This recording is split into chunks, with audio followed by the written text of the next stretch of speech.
জিজ্ঞেস করলাম মূর্তিটাকে, এভাবে মুখ থুবড়ে রাস্তায় এলোমেলো পড়ে আছো কেন? তুমি কি অহল্যা? মূর্তি নিশ্চুপ। নিকষ পাথর কেটে কেটে বানানো ওর চুলের রাশির উপর ঘষা লেগেছে। পিছনের আব্রু খানিক উন্মুক্ত। আবার জিজ্ঞেস করলাম, মূর্তি তুমি কে? এখানে এভাবে পড়ে আছো কেন? মূর্তি নিশ্চুপ। কিছুক্ষণ পরে হৈ হৈ করতে করতে ছেলেগুলো এলো। সবার জিভ এক হাত বাইরে বেরিয়ে, চোখ জবা ফুলের মতো লাল। আমাকে দেখেই বলল, সরে যাও, আমরা মূর্তি পুজো করব। আমি বললাম, এই পাথরকেও তোমরা ছাড়লে না? ওরা হো হো করে হেসে উঠে বলল, ব্যাটা নিশ্চয়ই লেখক কিংবা ছবি আঁকিয়ে, আর তা না হলে নপুংসক।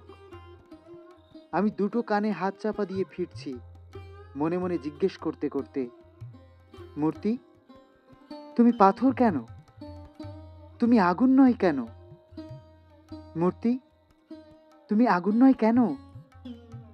হঠাৎ তুমুল চিৎকার ভেসে এলো মূর্তির কাছ থেকে। ভাবলাম ওদের কাজ সম্পন্ন হয়েছে, তাই সোল্লাসে গর্জন করছে হয়তো। কিন্তু এমন ভয়ার্ত কেন? আমি পিছিয়ে গেলাম। এবার আমি হেসে উঠলাম জোরে। প্রত্যেক জিভ, দাঁত আর নখ তখন লড়াই করছে নিজেদের মধ্যেই।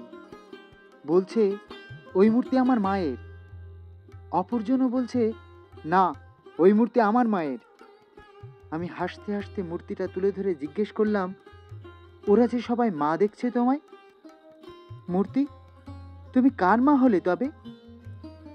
মূর্তি তার পাথরের ঠোঁট নেড়ে বলল, নিজের।